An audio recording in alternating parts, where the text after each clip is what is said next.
I don't feel any pressure because when I dress because I want to. When I work out, I do it because it makes me feel good. And I've never really done anything to impress or please anybody else other than myself. I think women actually come into their own in their 30s. There is something so profound that happens inside them. You just have a better sense of who you are. You're more self-assured. और जो body shaming की जाती है actresses की कि weight gain कर लिया, बहुत लूज कर लिया, आप उसके बारे में क्या सोचती हैं? It's appalling. I think women should have better choices about forming opinions themselves for other women. I think women have a tendency to do that very easily, and they can be really nasty to each other.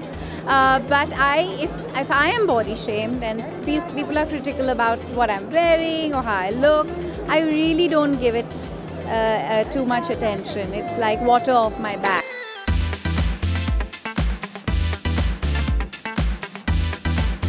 Aging is a process that you can't stop. It's inevitable, but how you age is really left up to you. I think if you just start eating clean, make sure that you chew your food well, don't eat beyond 8 p.m. in the evening. Just these small modifications will make a big difference in your life.